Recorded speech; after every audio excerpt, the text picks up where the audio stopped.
everybody. Thank you so much for joining us today. We're back with Behind the Bookings by Hosteeva, episode 2. It's a lovely Friday here in Houston, Texas, and I'm super excited to be joined by our head of operations from Hosteeva, Liana, who completely different time of day in Yerevan, Armenia. Liana, thanks for joining us today. Thank you, Uh, Talia. Thank you for having me. Awesome. So just so excited to have you. So, before Liana introduces herself, I like to think of us as the women leaders of Hosteeva, right? There's a lot of us over here, right? But the fact that we live across the country from each other and how much we talk and how much we are embedded in what we do every single day as the director of sales and the head of operations speaks just so much volume as to what we are doing as operators, as software creators, as tech enablers, whatever, right? All this while having AI to support us. But before we jump into that, Liana, introduce yourself. Tell me a little bit about yourself. I know you were hotels before short-term rentals, and now, you're Miss Know-It-All to me. So tell me about yourself. Well, if we go back a few more years, I initially started my career in nonprofit that went to profit, and with my formal education, I'm a marketeer. At heart, I love brands, creating stories, and creating value with those stories, right? And then about 10 years ago, I found myself in the hospitality sphere. I was a salesperson at a hotel and then grew to be a GM at another hotel. And I loved working with people. So essentially, I grew to operations management where what I do is I work with people and I try to create processes that create more value, create efficiency, create control. And as you were saying, it is very interesting. We are the definition of a multicultural and international company that has bases in different parts of the world, manages properties again in different parts of the world and in various cultures. I'm so happy that we are able to create this culture of working together, creating value for again different parts of the world because our software is so flexible to be able to adjust to all the different requirements, be it from Philippines, be it in the US, be it in Armenia, be it in a different location. That's a really great point, right? A light bulb that just came in my head is the diversity that Hosteeva has brought to our company, to our clients, to our technology, Oh speaks yeah. mounds, and also the diversity of who we are as operators Yeah. today, right? It's always, where are you siloed? Are you a short-term rental manager? Do you operate a hotel? Do you do a condo? Do you do lease arbitrage? Do you do all these things? You hear Yeah. all these different things from people, and reality at Hosteeva is, right, if you have a rentable asset and if you have, I would even go for if you have an asset or you have a passion to Yeah. help drive revenue in the alternative accommodations industry that we are in, Yeah. right? Hosteeva wants to work with you, and we have Definitely. created that over, working in 16 countries. And it's a lot about as operators, and that's what we're saying behind as operators listening. Right. We Yes. have to we have to listen. And one thing I kind of wanted to mention before we move forward, right? Like operations, like what is it, right? What is operations to you? That was something that was right in my mind right now to sort of highlight the part where you are in operations and you see a lot of issues and cases and what can we done can we do better tomorrow that we didn't do so well today, and all these ideas pop in your mind and you make a list. And then one of the again greatest things about our company is that you have the CTO right there to listen to you and the PMs right there to listen to you, so we come up with improvements of our task management, our warehouse management, all the different other modules of functionality. Just recently, we created a whole new type of experience for our guests and our clients where they develop an entire building and we give them an application with which the guests can interact so much better with their own operations over there overseas. And that application makes it seamless to get your car from valet parking, pay for additional services, get a pot of coffee, Right. and Grab your all that. packages. I mean, Exactly. And the Exactly. reason And all the that reason just, we even did that app, right, was because we were listening, yes, right? yeah, Like we were working with an operator and it always happens in Hosteeva, right? We end up building yeah, something because we're listening to someone. We're like, well, this would work great for us, yeah, right? And so we really want to hear it. And I think the operator told us, like, okay, we're live, we're about to get going, right? But we need an app, right? Like, yes, we have the same app that, a lot of PMSs and softwares have, but we need our residents to have all this access and visibility in order to be able to, make our STR program better, right? And yeah, so we answered not only the short-term rental side, we answered the problems that they had for their current residents who yeah. needed some visibility and automation already around what we were creating for them. Yeah, yeah, yeah, definitely. So I think we listen all around internally to people that don't necessarily have to be higher up. We just listen to our agents. We're always trying to look for ways to. Now, one of our leaders has this phrase, and I love reminding everybody the only thing we have to do is be a little bit better tomorrow than we are today. So essentially, that's the heart of operations. We just need to look for ways to improve what we're doing today to do better tomorrow.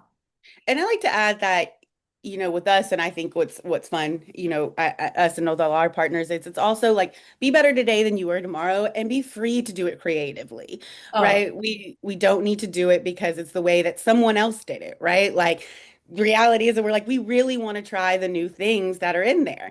And I love yeah, you kind of talked about the hierarchical thing of what we have with operations. Like we don't always see the operations people, right? I mean, they are no, on the ground, they're talking to yeah, people, or in our case, we have operations people on the ground, but we also have operations people behind the phone, we right? do. There's always something there. And we hear about the CEOs, the CTOs, the general managers, the Yeah. software that we all see in there, right? But what happens when something breaks in operations?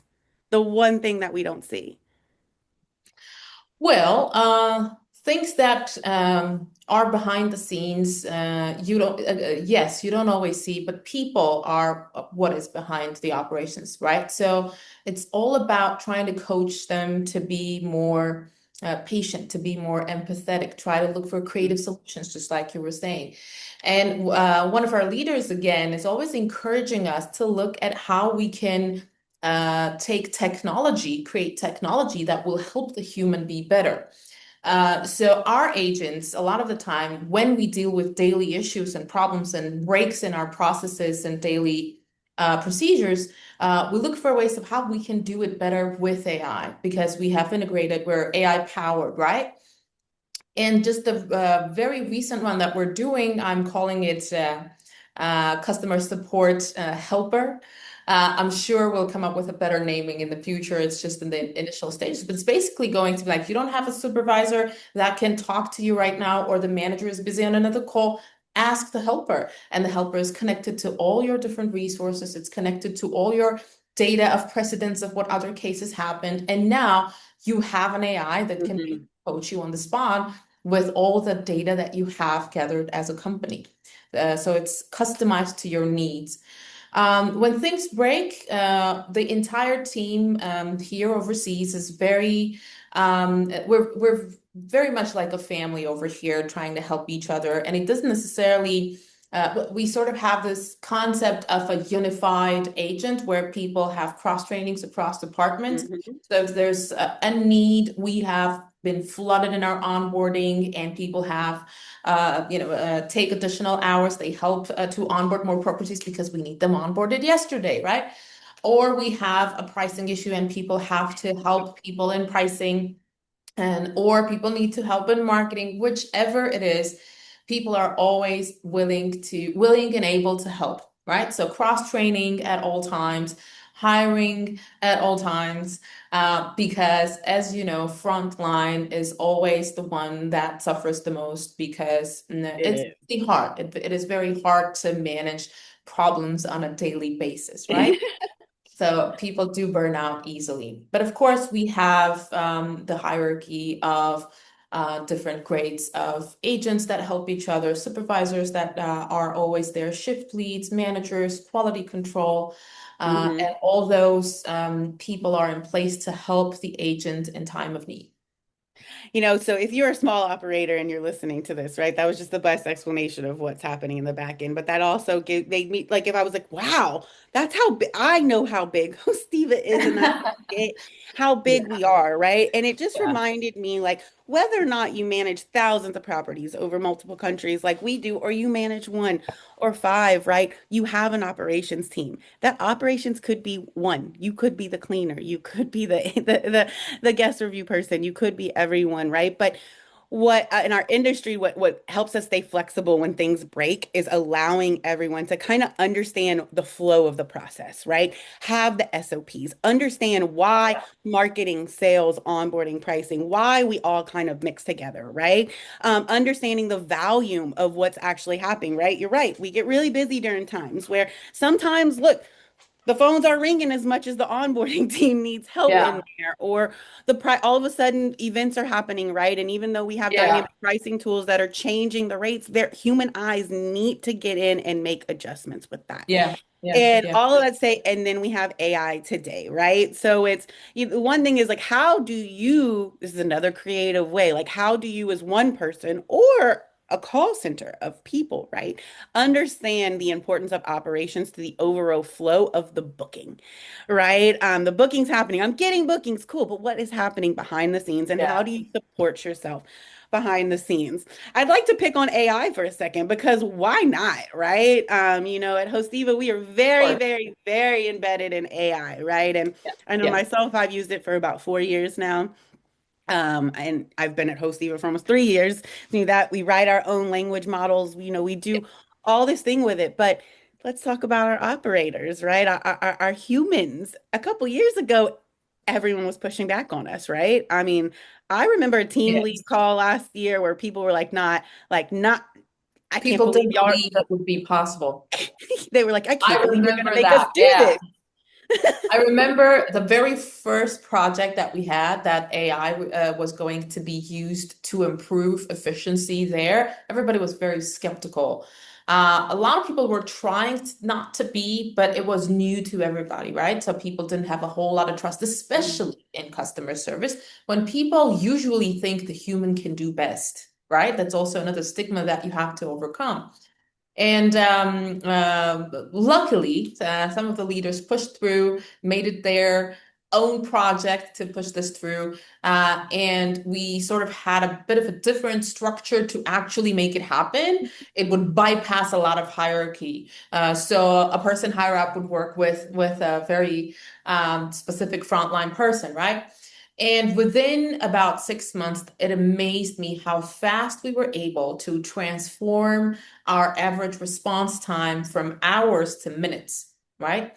And that has essentially been one of our biggest advantages in communication quality. The way we were able to enhance our unified inbox Eva AI agent to respond to an endless amount of messages through various different platforms, be it SMS, email, or OTA messaging, according to the FAQs. And we went as far as to also create functions, which means it can actually do an action. It can trigger a payment.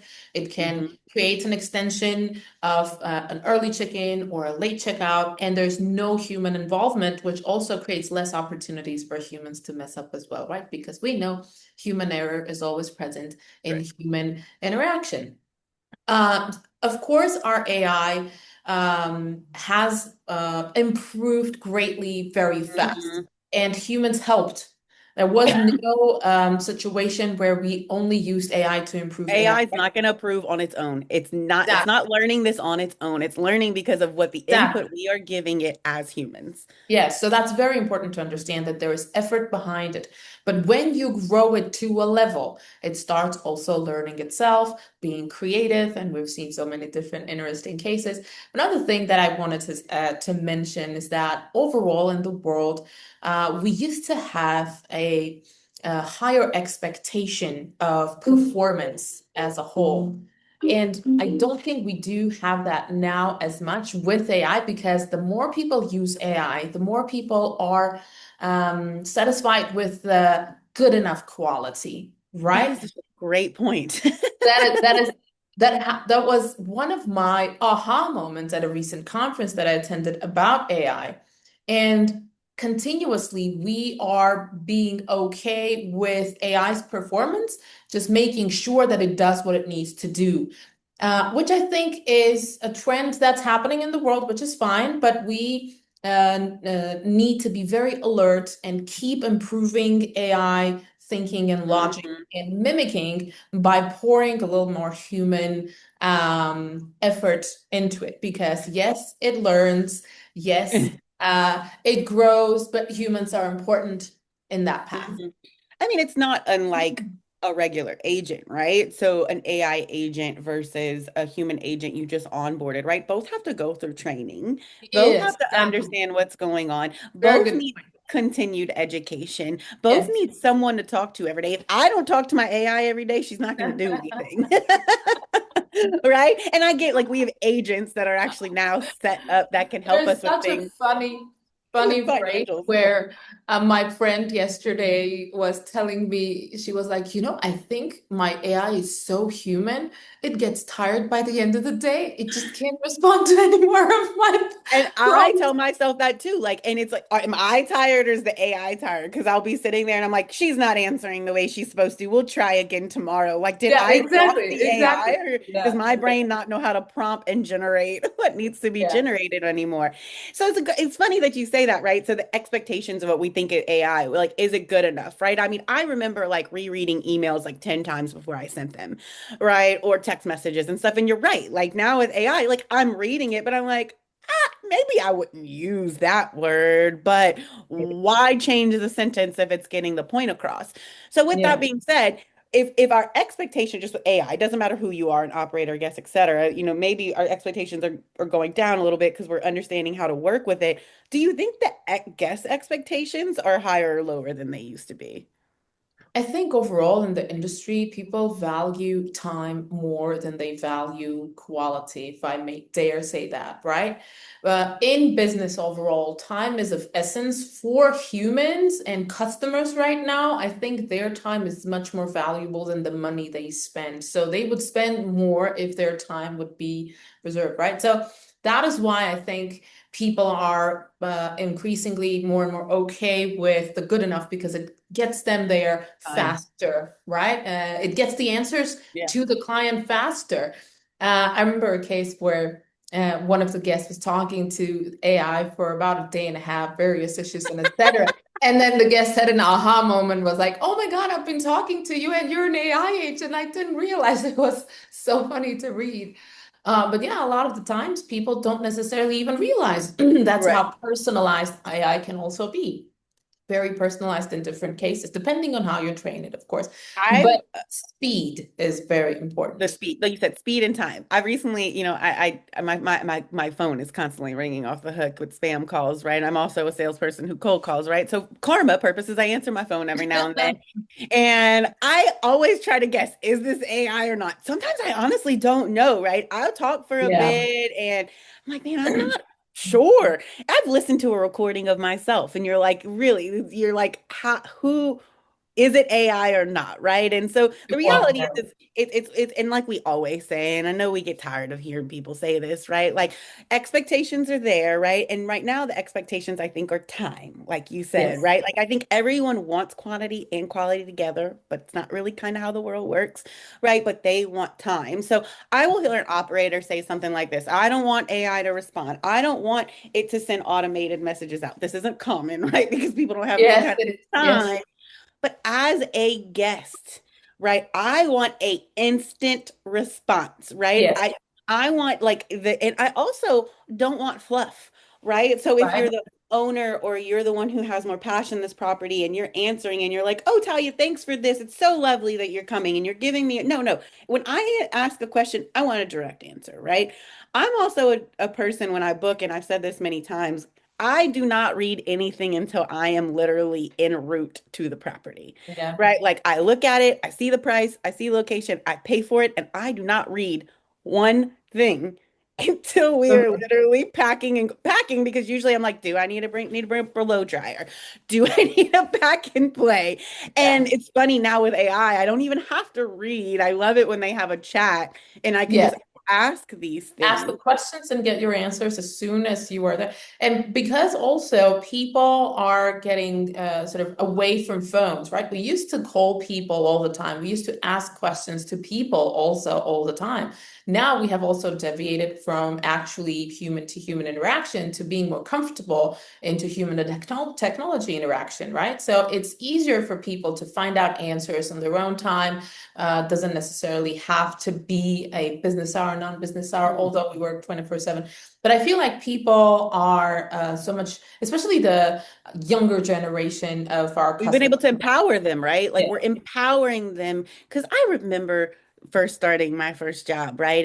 And I always used to say, I feel like I ask too many questions. And you have bosses who tell you you can never ask too many questions. That's a lie. You can.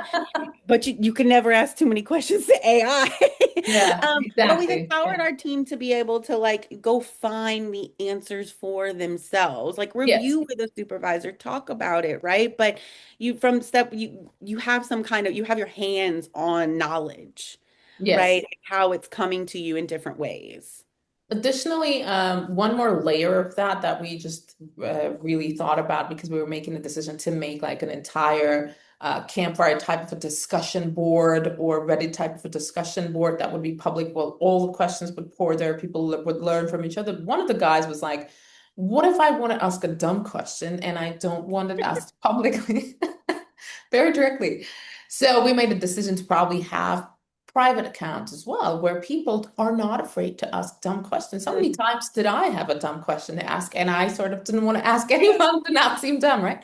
So that empowers learning on Yeah. various levels if we are I think on. it's funny because so when we're at conferences and we want to test the AI, like we have a phone AI and we have a messaging Yeah. AI, we'll call the AI so that people can ask questions. Guys, they never ask a non-dumb question when we call the AI, which is like so the expectations, right? They know they're not talking to a human, right? You don't have to deal, but it's Yeah. like, can I bring an alligator? What's the closest place to meet singles? I've heard some interesting things, guys. It's really But AI funny. is always very polite, right? AIs reply and it responds, where a human might be like, what are you talking about? This guy's crazy.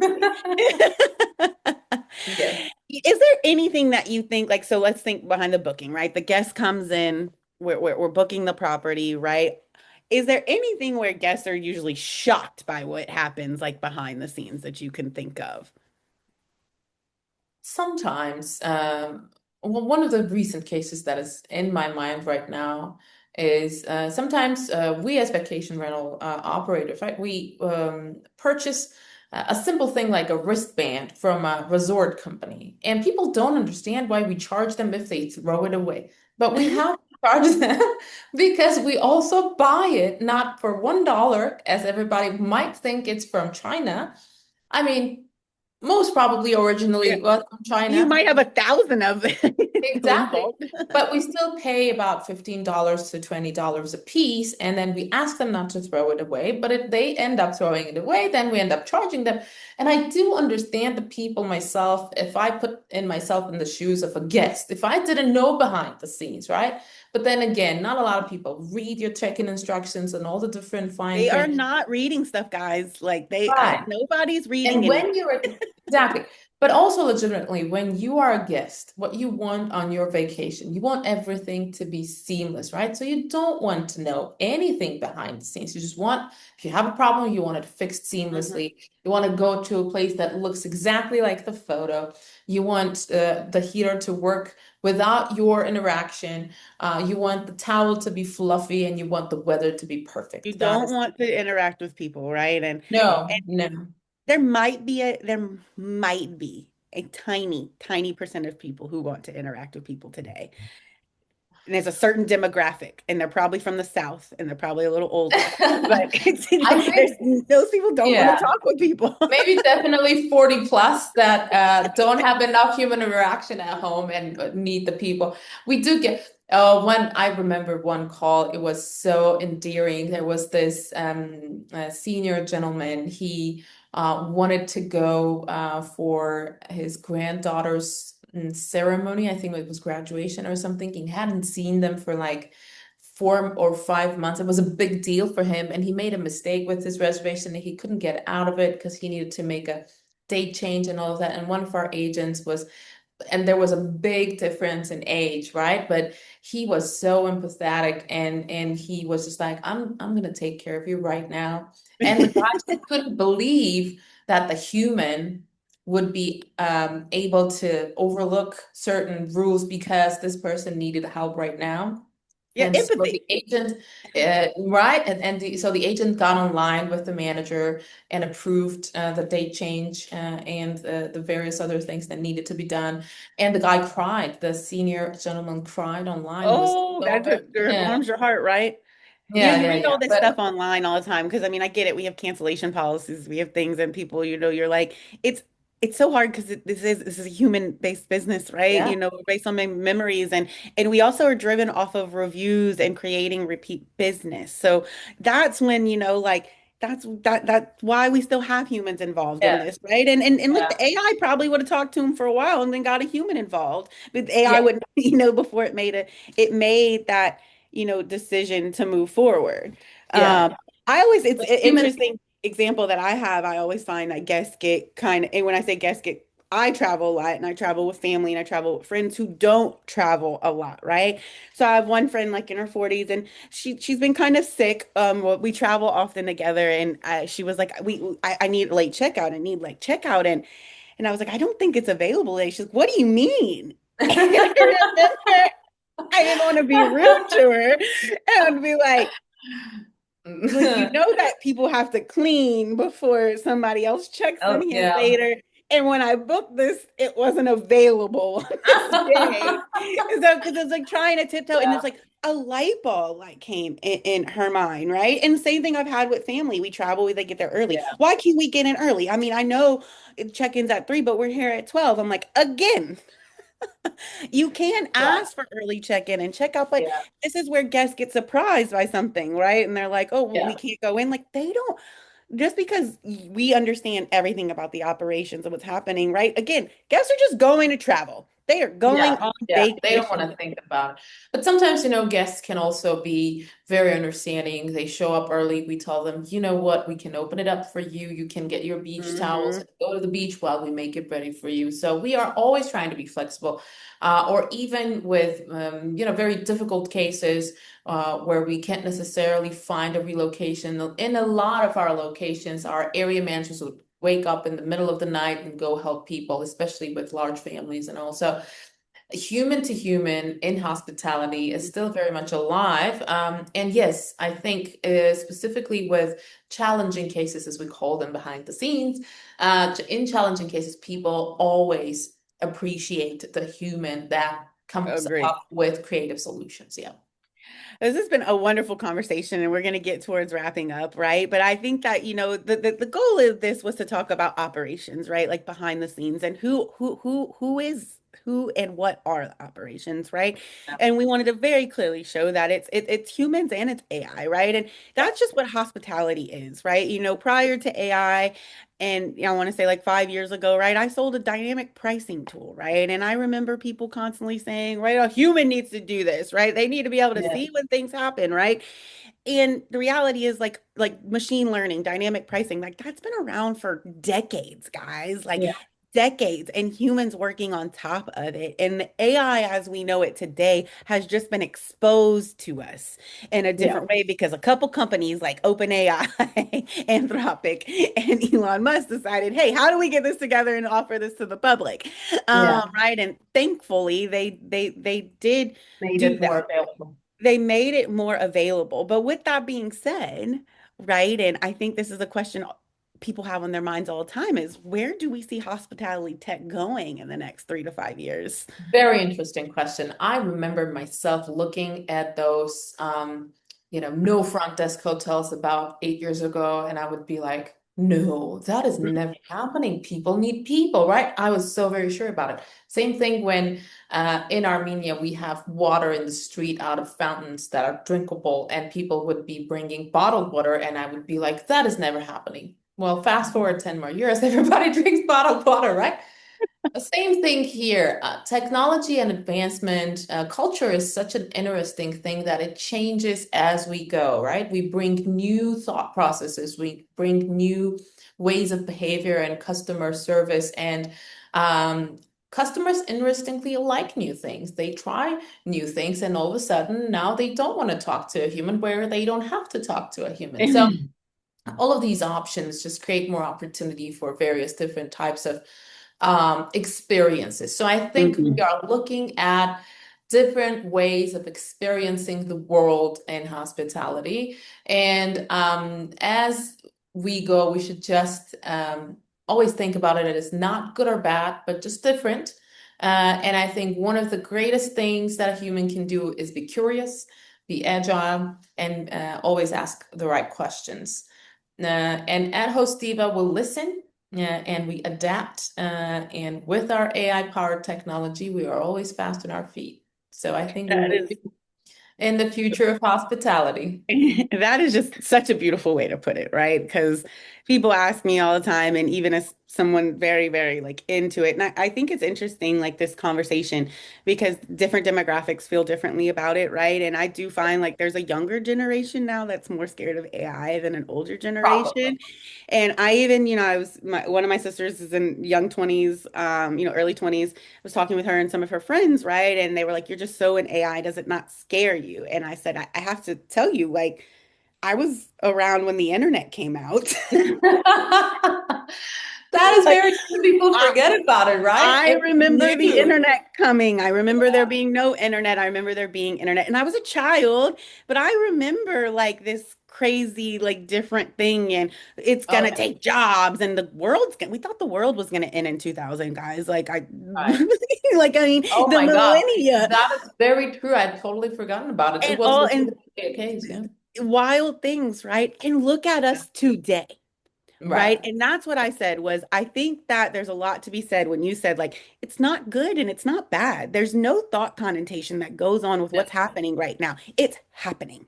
And Yeah. how are you going to accept it? How are you going to bring it in and put it into power and for your business, right? And one for your mind, guys, acceptance for your mind, but also one for how do you increase your revenue and your Yeah. efficiency Yeah. with technology and AI supporting your operations and your teams. Because Like, why not? Right? because Why? why not, right? And I want to leave us with one story that I wanted to bring up earlier that I completely Okay. forgot about what, but I do remember prior to AI, and you said like time, right? Technology, operations, like time, we have to help our people. You just said that one guest didn't realize that they were talking to AI for an hour, for a day. That would be one person, guys. You were paying these people like hourly. But we Oh yeah. had one of our heads of guest review, Ani. I remember her telling me this story years ago of how I mean, they sat there because a guest thought there was a ghost in the house and a ghost was talking to them, trying to calm this guest down. The ghost, and I think Oh it my ended up they were God. gonna move her, and she was like, maybe the ghost is nice now. We're saying, y'all, this is a serious that happened. But just saying, these things are happening operationally behind the scenes, right? Yeah. And we're Yeah. Lots dealing of with funny we're stories. dealing with a diverse amount of technology. We are dealing with a diverse amount of cultural differences, Yes, whether or not you are the yes. operator, the guest, or the technology. Languages, Great. accents all over the world. Yeah, it's very, very dynamic. You know, sometimes what we also do when people, because our agents are online all the time, but they have their away times as well. And then all of a sudden, when you see a really hard shift happening or a whole lot of calls at that moment, people have 5 minutes of shake it off. You know, they sometimes just dance it off or shake it off in order to, because it's a lot of emotion coming their way, right? We So, should definitely implement the shake it off, right? I worked in a call center as well, and I remember every now and then you could get off a call and I'd be sitting there and somebody would be like, "Hey, go on a walk." I'm like, "Thank you." yeah, Thank you for yeah, giving me yeah. permission It to get does up. help. It does help a lot of the time. Yeah. Awesome. Well, thank you so much, Liana, Thank for this. you. It I was so hope much fun. I hope everyone enjoyed learning about, our operational challenges. And look, this is like, honestly, this is how our conversations go at Hosteeva, Yeah, right? We're like yeah. the frustrating, the exciting, the how do we figure it out together. If you have any questions about, hey, how do I implement AI? I need to understand how to better inline my operations. I need a PMS. Talia, I just want to talk to you because you seem pretty cool. Go ahead and reach out to us. My email is wegotYou@hosteeva.com. And again, thank you and have a great day.